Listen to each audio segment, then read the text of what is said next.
Muy buenas tardes para todos. Para mí realmente es motivo de gran felicidad presentar a la doctora Carolina Casas Certaín, residente de Cuidado Intensivo Pediátrico de la Universidad de La Sabana en segundo año. La doctora Carito, como la conocemos más popularmente, nos va a hablar de estatus epiléptico en pediatría. Y una de las cosas más bonitas que trae en su presentación hoy es que hace un enfoque muy fisiopatológico, desde también la patobiología, para entender un poco los desenlaces y obviamente las consecuencias de este tipo de problema tan frecuente y tan grave en terapia intensiva. Entonces, muchas gracias y adelante, Carito. Profe, muchas gracias por la presentación y buenas tardes a todos. Yo soy Carolina y hoy vamos a hablar entonces de estatus epiléptico pediátrico y la charla la nombramos la cascada inflamatoria de la refractariedad. Voy a apagar aquí un segundito mi cámara. Esta va a ser el contenido de la charla. Entonces, primero vamos a hablar un poco de definición y los cambios que han ocurrido en el tiempo y el porqué de los tiempos del estatus. Luego algo de epidemiología, muy cortico de etiología. Nos vamos a centrar en lo más importante que traemos hoy a la charla, que es la fisiopatología, y luego vamos a hacer la conexión con las implicaciones terapéuticas. Entonces, con respecto a la definición, la Liga Internacional contra la Epilepsia, desde 1970, tenemos algunas definiciones históricas. Se hablaba de una crisis persistente durante un tiempo suficiente o se repite con suficiencia frecuencia como para producir una condición epiléptica fija y duradera. Luego, en 1981, adicionamos que no ocurre una recuperación entre los ataques. En 2001, que no hay reanudación interictal de la función basal del sistema nervioso central. Y en 2006 empezamos a hablar del fallo en los mecanismos homeostáticos naturales supresores o en ese fallo de los mecanismos regulatorios. Y aquí, en este cuadro, vemos, digamos que pasamos de tener la descripción de un evento como un evento epiléptico persistente o recurrente, luego hablar de las causas de ese evento, luego la expectativa de recuperación versus la perspectiva de daño, que tenemos pues avances en estudios de animales, y posteriormente las implicaciones terapéuticas que van a tener que ver mucho con el tiempo. Entonces, se hablaba antes de una convulsión de más de 30 minutos y esto surge a partir de este estudio y por mucho tiempo se establecieron esos 30 minutos como punto de corte para definir el estatus epiléptico. Desde este estudio de Meldrum en 1973, entonces inyectaban algunos primates bicuculina, que es un antagonista competitivo de los receptores GABA-A, y se establecen esos 30 minutos porque a partir de ahí, como vemos en la gráfica, por ejemplo, la hipertermia a más de 42 grados aumentaba el metabolismo cerebral y favorecía la lesión permanente, la hipotensión relativa y la oxigenación cerebral insuficiente también agravaban el daño y teníamos algunas alteraciones metabólicas y electrolíticas como la hipoglicemia, la acidosis metabólica, la hipercloremia, la hipercalemia y la hipernatremia que incrementaban la excitabilidad y resistencia al tratamiento. Y posteriormente, en 2001, surge este estudio prospectivo observacional de 407 niños de 1 mes a 19 años con una primera crisis no provocada en hospitales y consultas de Nueva York entre 1983 y 1992. Ellos describen una distribución bimodal en el que el 76% de los pacientes tuvo una crisis breve con una media de 3,6 minutos y el 24% de los pacientes una crisis un poco más prolongada con una media de 31 minutos. Las crisis focales fueron más prolongadas en comparación a las crisis generalizadas. Y esta gráfica que vemos en el otro lado de la pantalla es la función de intensidad que se calcula para determinar la probabilidad de la crisis, de que la crisis termine si ha llegado hasta ese momento. Entonces, aquí en la curva vemos que cuanto más tiempo dura, pues menos probable es que se vaya a detener sola. Y los autores concluyen que superar los 5 o 10 minutos marca un punto crítico a partir del cual la crisis es muy poco probable que sea espontáneamente y que requiera intervención farmacológica. Entonces ahí ya vamos viendo cómo van surgiendo los tiempos para la definición. Y luego, en 2015 se pasa de una definición meramente descriptiva y que posteriormente incorporó nociones fisiológicas y se establecieron unos tiempos operativos para prevenir el daño neuronal. Entonces tenemos el tiempo uno que sería el punto para iniciar el tratamiento, y el tiempo 2 que sería el punto de riesgo de daño neuronal, y que esto va a ser diferente dependiendo pues del tipo de estatus convulsivo. Entonces, si es tónico-clónico, por ejemplo, el tiempo uno ocurre a los 5 minutos, mientras que el tiempo 2 ya de mayor daño neuronal a los 30 minutos. minutos, el focal con alteración del estado de conciencia, el tiempo uno será 10 minutos y el tiempo 2 mencionan aquí más de 60 minutos. Y en la ausencia, pues que es un punto particular, hablan de un tiempo uno de 10 a 15 minutos, mientras que el tiempo 2 es algo que no es conocido. Existe también pues una clasificación multiaxial para describir el estatus epiléptico de una forma más precisa y útil clínicamente. Esto pues nos va a permitir guiar el diagnóstico, el tratamiento y un pronóstico. No vamos a ahondar mucho aquí, pero digamos que este es el eje de semiología que nos permite ver si es convulsivo, si es no convulsivo y pues las distintas características motoras del estatus, según la etiología, que ya la vamos a ver más adelante, también según la correlación con el electroencefalograma, entonces cómo es el patrón ictal, la evolución, la localización, las descargas continuas o intermitentes, y la edad, porque dependiendo pues de la edad de nuestros pacientes va a haber diferencias en la presentación y en el pronóstico. Entonces, al final, pues tenemos esta clasificación según el tiempo transcurrido. Entonces, de estatus epiléptico vamos a tener un tiempo uno de 5 a 15 minutos que pues variará dependiendo del tipo de estatus epiléptico que tengamos. Luego, el estatus epiléptico refractario va a ser el que no responde a tratamiento con benzodiazepinas y con al menos un fármaco antiepiléptico elegido de forma adecuada. Hablamos entonces de ya un tiempo 2 que sería 30 a 60 minutos donde sabemos que existe daño neuronal y luego el superrefractario que se continúa a pesar de la terapia anestésica adecuada durante al menos 24 horas o pues que se repite después de la suspensión de la misma. Con respecto a la epidemiología, va a ser la urgencia neurológica más frecuente en pediatría. Eh, la incidencia del estatus epiléptico anual es de 10 a 58 casos por 100.000, del refractario 3,9, del superrefractario 2,3 por 100.000, y debemos saber también que en menores de un año la incidencia anual aumenta bastante hasta 135 a 156 por 100.000 niños, y que más o menos el 50% de los superrefractarios ocurre en menores de un año. En el 60% de los son neurológicamente sanos antes de su primer estatus. El 15% de pacientes con epilepsia tendrá al menos un episodio de estatus.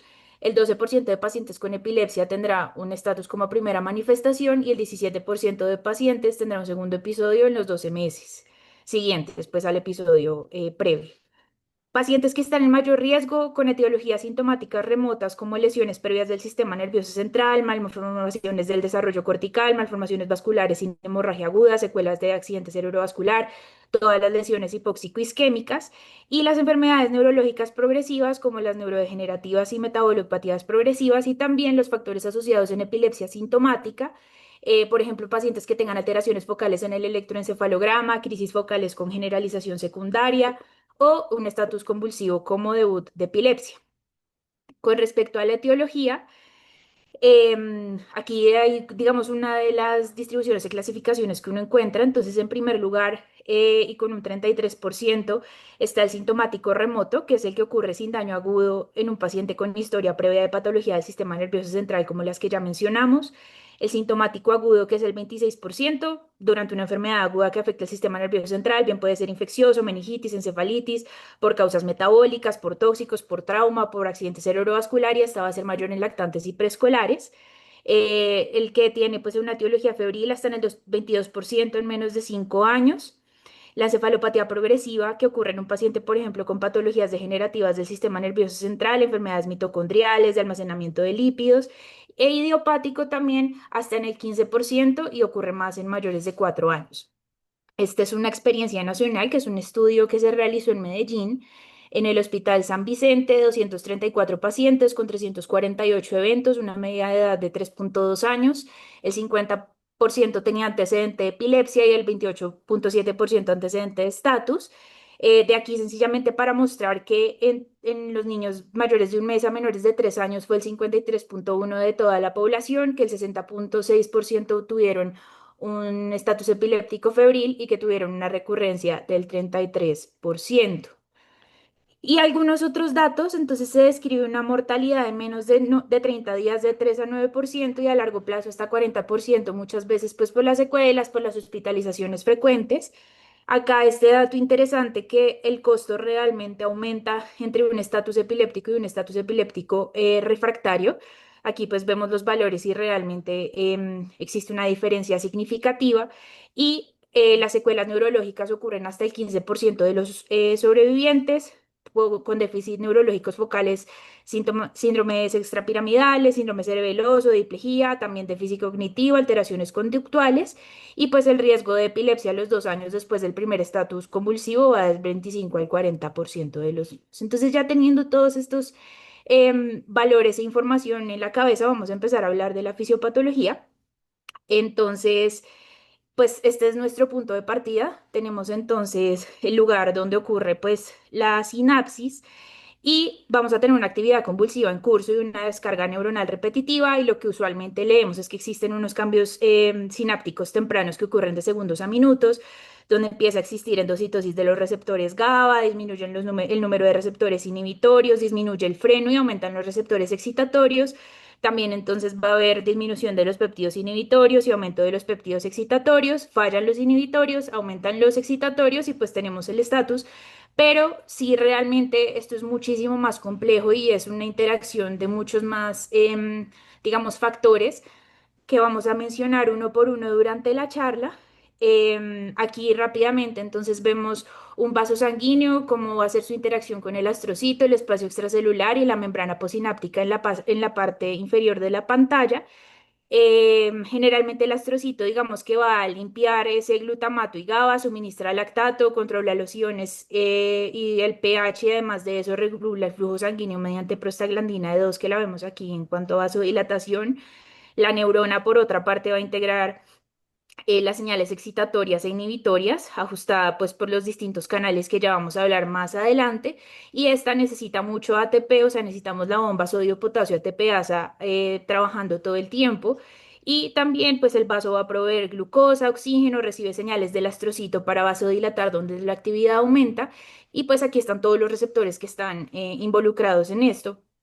Y al final no son solamente los movimientos anormales que pueden surgir de alguna alteración en alguno de estos puntos, sino que también tenemos una cascada excitotóxica neuronal, aumento de liberación de glutamato, activación de NMDA, aumento de calcio y de entrada de calcio a la neurona, disfunción mitocondrial, lesión y muerte neuronal. Tenemos también efectos autonómicos y hemodinámicos que inicialmente vamos a tener hipertensión, hiperglucemia, aumento del gasto cardíaco y aumento de secreciones, pero si esto se prolonga en el tiempo, fallan esos mecanismos y empezamos a tener colapso circulatorio, hipotensión, hipoventilación, disminución del flujo sanguíneo cerebral.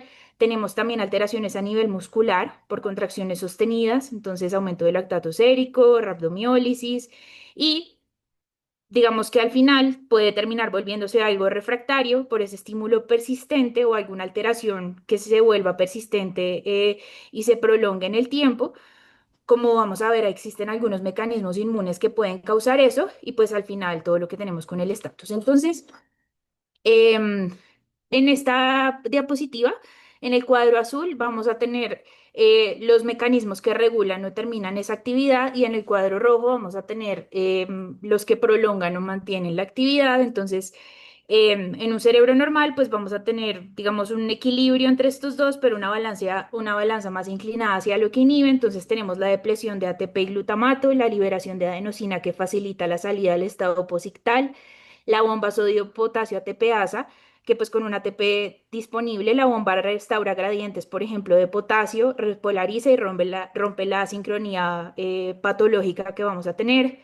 El KCC2 que se encarga de disminuir el cloro dentro de todo el proceso y que actúa como un mediador inhibitorio. El magnesio que va a bloquear NMDA, ya vamos a ver una imagen más adelante, ocluye el poro de NMDA y limita la entrada de calcio, el KIR4 de los astrocitos que va a ser un buffer de potasio y la acidificación láctica o respiratoria que reduce conductancias de sodio y calcio y la permeabilidad de NMDA y todo esto pues genera un efecto anticonvulsivante. Por otra parte, los que lo mantienen, el aumento de calcio, la liberación de sustancia P, que es un neuropéptido proictogénico, todo lo que tiene que ver con liberación de interleuquinas y factor de necrosis tumoral alfa, la neuroinflamación, la ruptura de barrera hematoencefálica y la disfunción mitocondrial.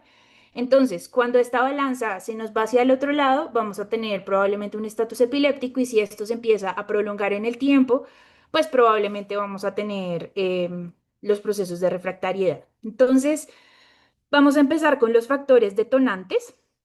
Entonces vamos a responder la pregunta de por qué ganan los mecanismos prolongadores del estatus epiléptico. Entonces, existe una acumulación de calcio presináptico y una liberación, digamos, excesiva de neurotransmisores secundarios a esto, que lo vemos aquí en la imagen. Em, las bombas de ATPasa de calcio en la membrana plasmática y el intercambiador sodio-calcio no van a dar abasto para recoger esa cantidad de calcio, se genera saturación de las mitocondrias, esa acumulación de calcio intracelular aumenta la liberación de vesículas de reserva por acción de la calmodulina y tenemos mucha más liberación de glutamato.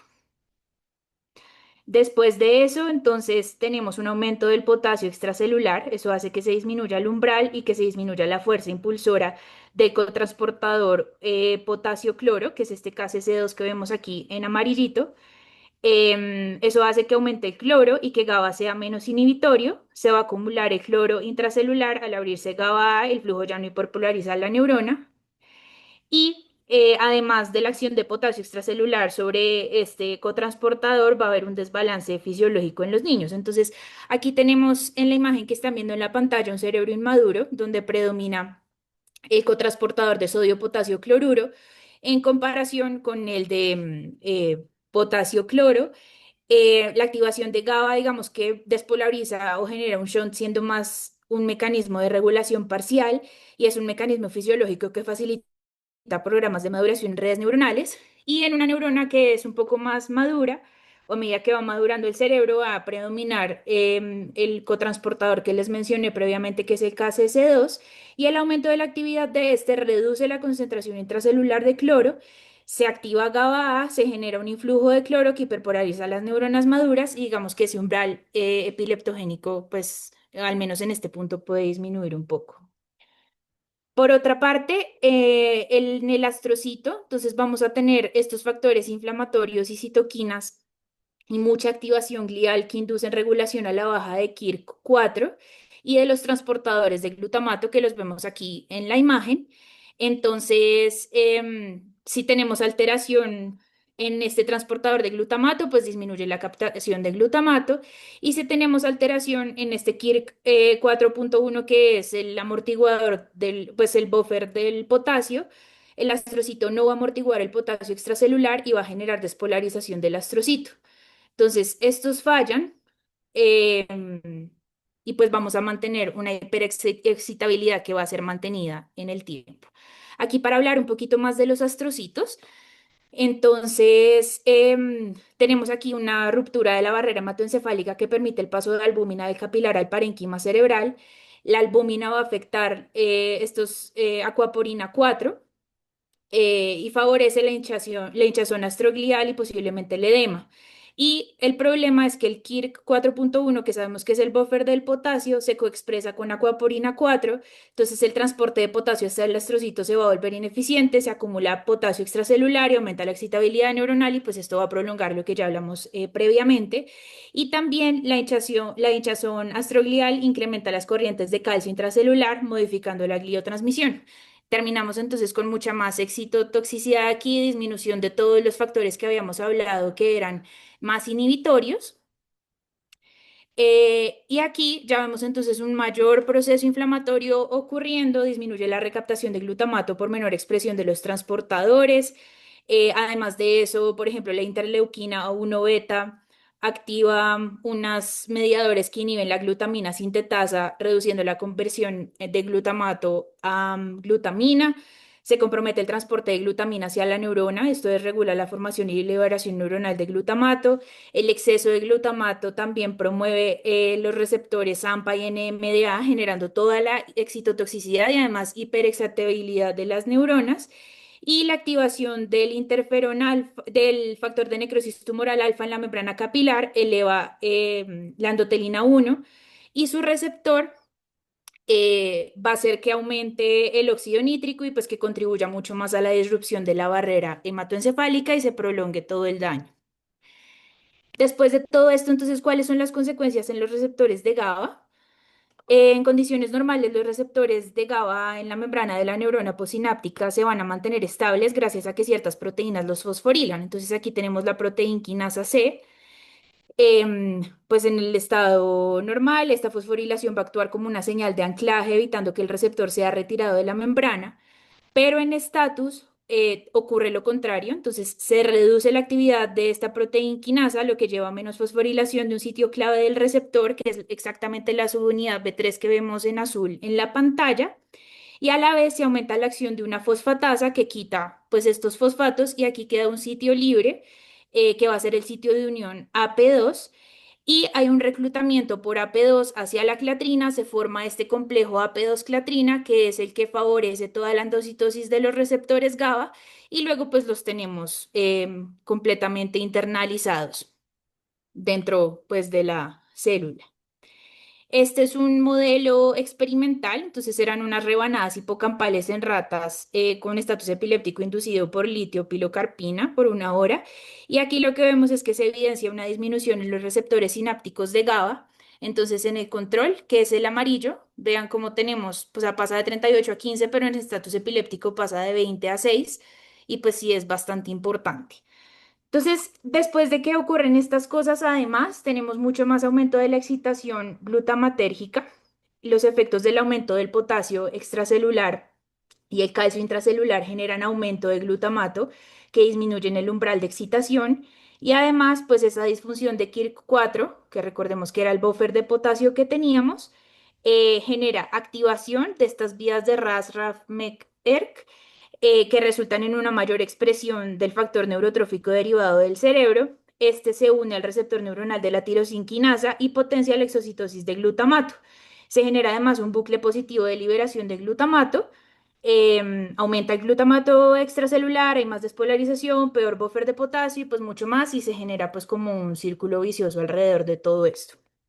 Además de eso, Em, digamos que aquí tenemos la progresión de una convulsión y cómo va a ocurrir los cambios en en los receptores. Entonces aquí en la línea de base tendríamos un freno fisiológico. Tenemos entonces receptores GABA sinápticos activos y un NMDA que aquí es lo que les decía del magnesio.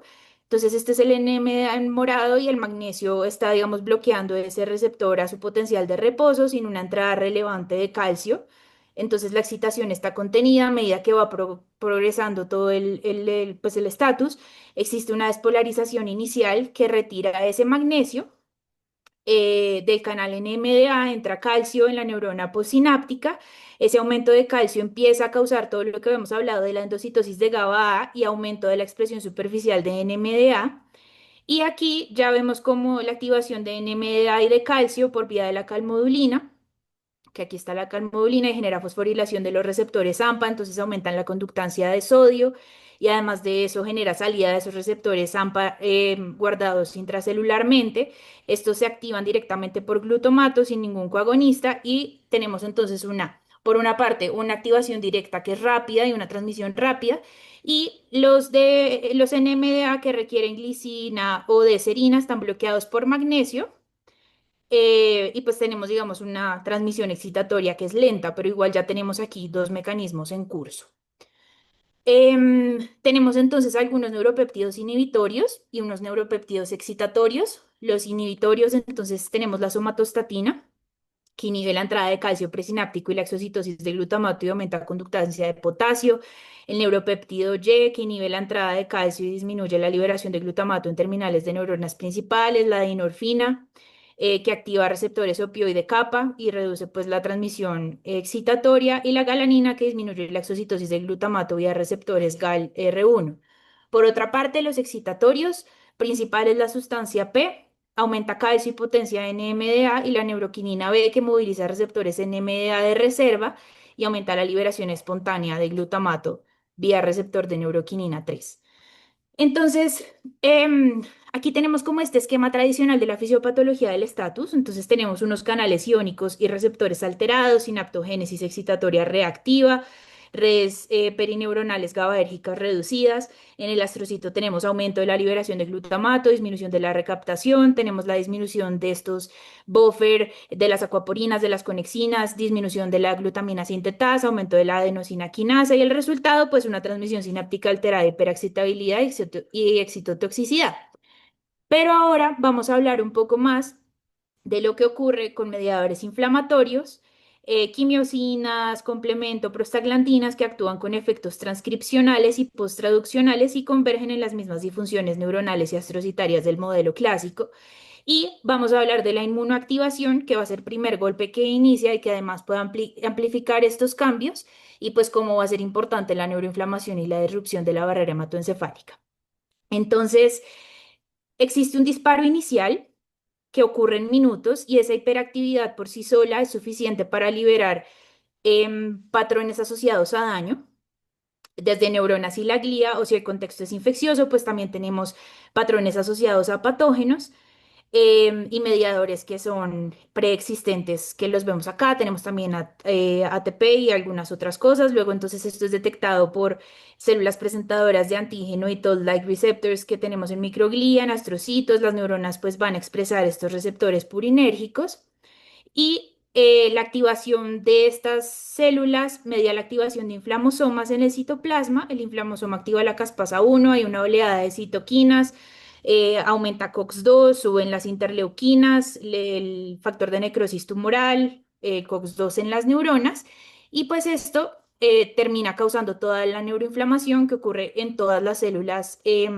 cerebrales y pues que van a generar algunas consecuencias. Entonces, los primeros mediadores y sus efectos proconvulsivantes ocurren a partir de la modificación de los receptores glutamato y GABA. Entonces tenemos, por ejemplo, la interleuquina 1 beta, que aumenta calcio por receptores NMDA y disminuye las corrientes de GABA A.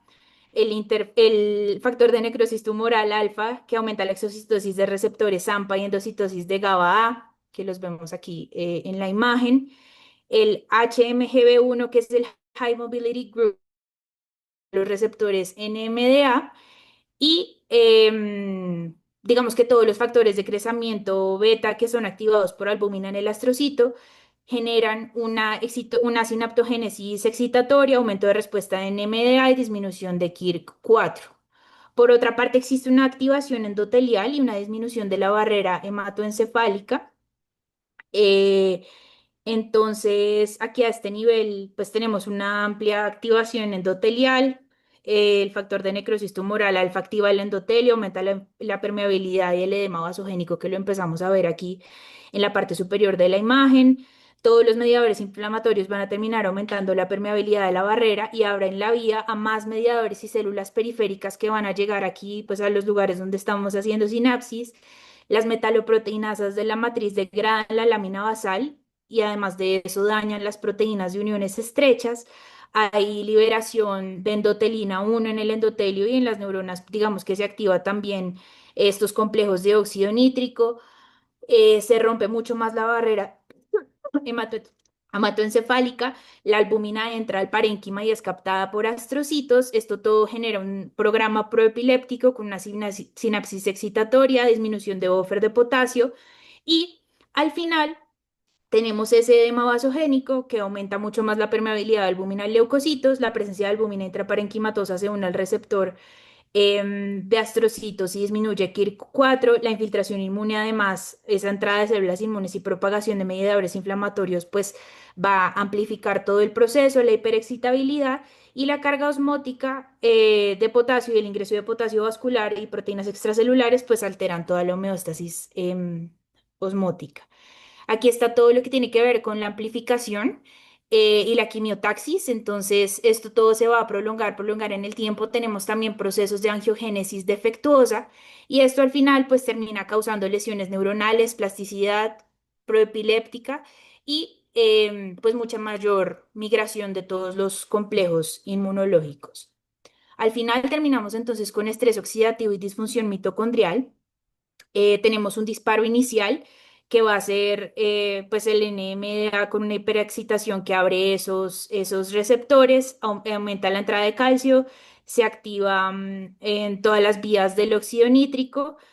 Luego entonces existe un daño mitocondrial por especies reactivas de oxígeno. La mitocondria pasa a ser diana del daño oxidativo, se genera un superóxido, esto se combina con óxido nítrico para formar peroxinitrito y se dañan las membranas, hay activación enzimática y daño del ADN.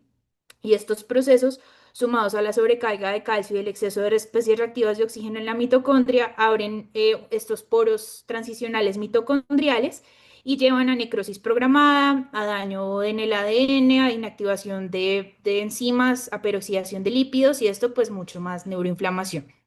Este es sencillamente un cuadro de resumen de todos los efectos de la neuroinflamación y lo que puede pasar a nivel de las neuronas, de la microglia y de los astrocitos mientras todos estos procesos están ocurriendo.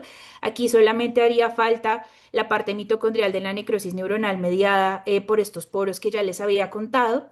Y estos son los patrones de muerte celular que podemos ver y que hemos hablado de pronto en otras charlas.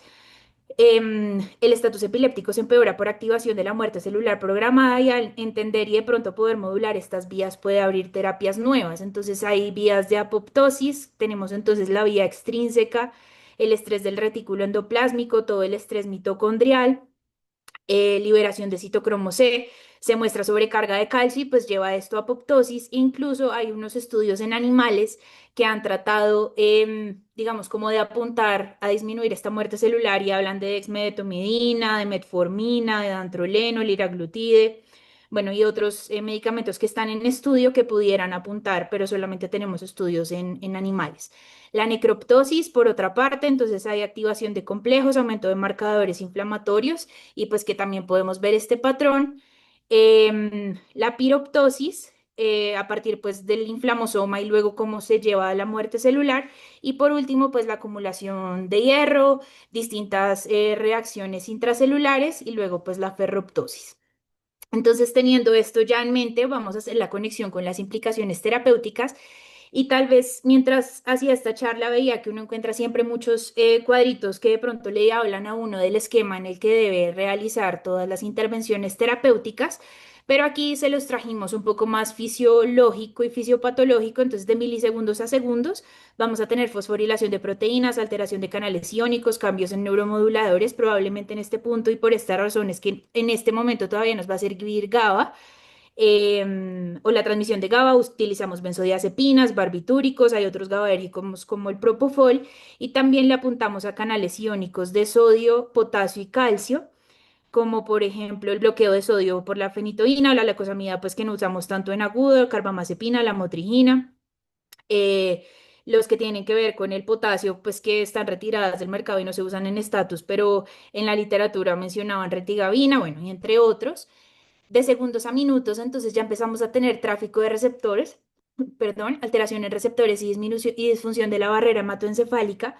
Probablemente en este punto todavía podemos tener algo de actividad de GABA A y tenemos que empezar a pensar en otros mecanismos de acción, entonces inhibidores de la anhidrasa carbónica que está descrito la acetazolamida, topiramato y los ligandos de SB2A como el levetiracetam o el bivaracetam. De minutos a horas tenemos cambios en modulares peptídicos, aumento de péptidos excitatorios y disminución de péptidos inhibitorios. Aquí probablemente va a haber una excitación global que nos va a ayudar mucho pues todos los fármacos anestésicos y de horas, días y semanas tenemos pues los efectos de la expresión génica, persistencia de la difusión barrera hematoencefálica y la inflamación, donde ya tenemos pues las terapias de modificación génica y la inmunomodulación. Aquí muy rápidamente los distintos sitios de acción de los medicamentos. Esto sencillamente para mostrar cómo en la fase inicial del estatus tenemos todos estos receptores de GABA y donde vamos a tener los medicamentos que utilizamos en los primeros minutos apenas empezamos a enfocar al paciente. Pero a medida que progresa el estatus, estos receptores se internalizan y disminuye su disponibilidad, reduce la inhibición neuronal y en paralelo, pues los receptores de NMDA se empiezan a expresar. De ahí la razón por la que tenemos que empezar a pensar en otros medicamentos. Entonces aquí en la parte de arriba vemos otros mecanismos de acción de otros medicamentos que podrían funcionar en este punto. También entonces tenemos como todavía puede haber algo de disponibilidad de GABA, pero ya no es mucho. Y como luego tenemos pues muchos más NMDA y AMPA que van a necesitar otros mecanismos de acción. Este es el modelo clásico y lo mismo que habíamos hablado de la internalización y la pérdida de inhibición de GABA. Entonces aquí tenemos cómo ocurre la endocitosis que habíamos hablado previamente, el aumento de la excitación glutamatérgica, al mismo tiempo los receptores NMDA se van a incrementar en la superficie neuronal. Y estos receptores pues facilitan la entrada de calcio, potencian la excitación y así la balanza se inclina más, favoreciendo pues la crisis continua. Y pues la implicación de esto es que como los receptores GABA se pierden con el tiempo y los NMDA aumentan, las benzodiazepinas se vuelven menos efectivas cuanto más tiempo se prolonga el estatus. Y aquí tenemos este estudio prospectivo multicéntrico de 11 hospitales publicado en JAMA Neurology en 2018. Los criterios de inclusión fueron pacientes cuyo estatus no se detuvo tras al menos dos fármacos.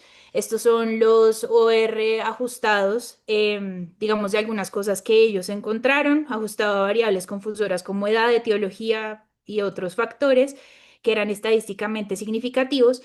Pero aquí digamos que lo más importante es que comparaban el uso de benzodiazepinas en menos de 20 minutos y en más de 10 minutos.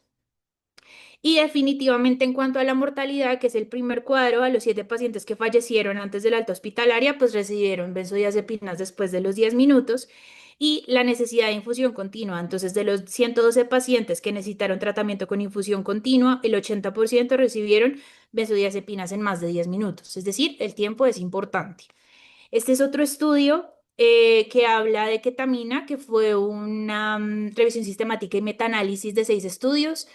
Digamos que hubo 1,5 días desde el inicio del estatus epiléptico, requirieron más o menos 4,4 fármacos y 1,4 infusiones anestésicas.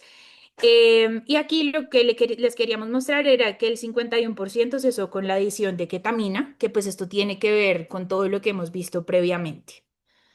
Ya un poco para terminar, entonces, más allá de lo que siempre vemos de anticonvulsivantes, esta es la guía de la Sociedad Americana de Epilepsia de 2022, donde nos empiezan a mostrar algunas otras causas de estos cuadros que se prolongan en el tiempo, es decir, de los estatus epilépticos refractarios y superrefractarios, donde existe toda esta activación inmune postinfecciosa que obviamente amplifica todo este proceso que ya tenemos de base, la activación inflamatoria del sistema nervioso central, que pues puede terminar en estos síndromes de Norris y Fires, que pues tiene uno que ver con, uno es new onset y el otro es por fiebre, que no solamente la inflamación se queda en estos y que no solamente probablemente vamos a tener que pensar en inmunomodular en estos, sino que vean que previamente ya empezábamos a presentar mucha neuroinflamación. Entonces, en esta misma línea, ellos hablan de los esteroides para este tipo de convulsiones, de inmunoglobulina. Después, pues de la primera línea de uso con esteroides, que pues va muy de la mano con lo que hablamos previamente. Y ya para terminar, este es el modelo, digamos, seguimos con el modelo actualizado. Estas son las guías de 2025 de la sociedad japonesa. No puse todo el cuadro completo, porque igual ya entendimos la razón de por qué ponemos los medicamentos en ciertos tiempos, pero aquí sí quería mostrarles que pues en esta última línea de tratamiento vamos a tener que ver mucho con la neuroinflamación, con la disrupción de la barrera hematoencefálica. Entonces ellos mencionan la dieta cetogénica, que tiene evidencia en epilepsia refractaria, los inmunomoduladores como Anakinra en Fires, que pues ha tenido, digamos, algo de respuesta a los corticoides como un posible efecto antiinflamatorio. También hablan de la alopregnanolona modulando GABA con resultados alentadores. Hay enfriamiento terapéutico, hay un ensayo de adultos que se llama Hibernatus, que pues en ellos disminuyeron las convulsiones a corto plazo. Sin diferenciar 90 días y en niños hay series pequeñas que pueden llegar a mostrar beneficio, también el uso del magnesio, también mencionan el uso del cannabidiol eficaz en algunos tipos de epilepsia y que pudiera ser prometedor en estos casos donde nos quedamos un poco sin herramientas. Entonces, para concluir, el colapso de los gradientes de potasio y cloro y la acumulación de calcio impiden los mecanismos de terminación del estatus, la inflamación, disrupción de la barrera hematoencefálica y el estrés oxidativo lo van a perpetuar, la necrosis celular, angiogénesis defectuosa perpetúan las redes cictógenas, la efectividad terapéutica según el tiempo de administración es dependiente de la fisiopatología. Si entendemos esto, probablemente vamos a dar un mejor tratamiento y atención a nuestros pacientes. Y pues las investigaciones probablemente deberían apuntar también a esclarecer el rol de la inmunomodulación temprana en este estatus convulsivo refractario, pues siguiendo todo esto que acabamos de ver. Y ya, muchas gracias.